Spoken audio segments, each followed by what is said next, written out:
तो corona cases में लगातार तेजी से इजाफा हम देख रहे हैं और आज कोरोना पर प्रधानमंत्री नरेंद्र मोदी की अहम बैठक होने जा रही है। कोरोना के ताजा हालात को लेकर पीएम मोदी समीक्षा बैठक करने जा रहे हैं। बैठक में गृह मंत्री अमित शाह, स्वास्थ्य मंत्री मनसुख मांडविया भी शामिल होंगे।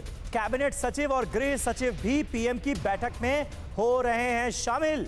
पीएम की बैठक में कई और बड़े अधिकारी भी शामिल होंगे। तो ये इस वक्त की बड़ी अपडेट आपको बता दें। इस वक्त देश में जिस तरह के हालात हैं उसके मद्देनजर ये देखिए, प्रधानमंत्री नरेंद्र मोदी की ये बेहद अहम बैठक शुरू हो चुकी है और गृह मंत्री अमित शाह और स्वास्थ्य मंत्री मनसुख मांडविया के साथ साथ तमाम जिम्मेदार अधिकारी इस मीटिंग का हिस्सा हैं।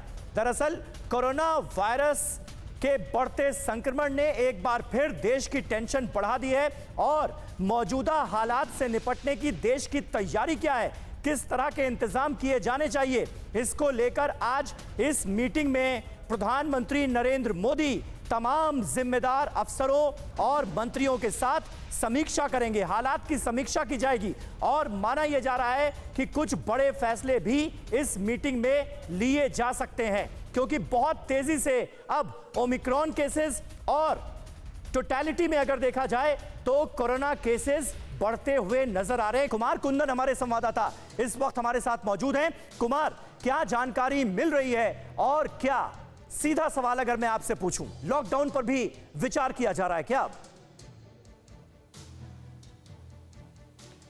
देखिए, जहाँ तक मेरी जानकारी है बैठक अभी शुरू हो गई है और लॉकडाउन पे सरकार बिल्कुल भी मतलब आने को आतुर नहीं है। खास करके सरकार यह मान के चल रही है कि चूंकि मोर्टालिटी रेट बहुत कम है और जितनी तेज़ी से फैल रहा है उतनी जल्दी ये ठीक भी हो रहा है।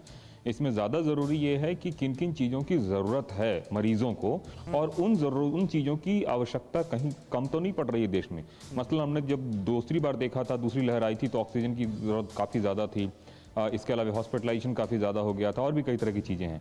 तो सरकार यह जानना चाहती है अपने एक्सपर्ट पैनल के माध्यम से कि अभी जो स्थिति है या फिर आने वाले दिनों में जिस तरह से केसेस रिप्लिकेट हो रहे हैं, उन स्थिति में कौन कौन सी ऐसी चीज़ें हैं जिनकी ज़रूरत हमें ज़्यादा पड़ेगी और वो सारी चीज़ें हमारे पास है भी या नहीं है। कहीं ऐसा ना हो जो स्थिति पिछली बार देखने को मिली थी वही स्थिति इस बार देखने को मिले, पहली चीज़। दूसरी बात, जो लॉकडाउन की बात कही आपने, सेंट्रल गवर्नमेंट राष्ट्रीय स्तर पर कोई लॉकडाउन लगाने के पक्ष में नहीं है, क्योंकि ये केसेस जो है पूरे देश में एक तरीके से नहीं है, कुछ राज्यों तक सीमित है जहां बहुत तेजी से आंकड़े आ रहे हैं। इसके अलावा बहुत सारे राज्य ऐसे हैं जहां पे बहुत कम आंकड़े हैं। तो ऐसी स्थिति में केंद्र सरकार लॉकडाउन के पक्ष में नहीं है।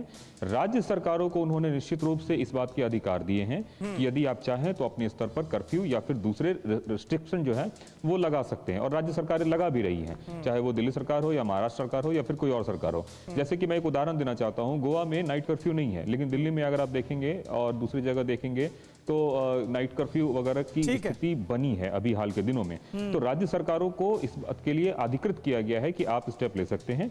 एक बात मैं और कहना चाहूंगा कि चूंकि 5 राज्यों में चुनाव होने वाले हैं, उस स्थिति को भी ध्यान में रखते हुए ऐसा सूत्रों से खबर मिल रही है कि सरकार अपने हेल्थ एक्सपर्ट से इस बात की सलाह ले रही है कि वहां की क्या अलग से कोई रणनीति होनी चाहिए, क्या टेस्टिंग को ज्यादा बढ़ाना चाहिए, जीनोम सीक्वेंसिंग ज्यादा करनी चाहिए, इस तरह की चीजों पर भी चर्चा होने की संभावना है। बिल्कुल बिल्कुल, निश्चित तौर पर ये बहुत अहम जानकारी आपने दी और 5 राज्यों में जो विधानसभा चुनाव होने हैं उसके मद्देनजर लगातार हम देख रहे हैं, हालांकि चुनाव आयोग ने अपनी तरफ से गाइडलाइन जारी कर दी है। 15 जनवरी तक तमाम रैलियों, जनसभाओं पर, पदयात्राओं पर रोक लगा दी गई है, लेकिन उसके बाद भी हम देख रहे हैं कि इन राज्यों से लापरवाही होने का सिलसिला जारी नजर आ रहा है। ऐसे में यह निश्चित तौर पर चिंता का सबब है कि चुनावी राज्यों में क्या कदम उठाए जाएं। परवाह देश की, सोमवार से शुक्रवार रात 10 बजे TV9 भारतवर्ष पर।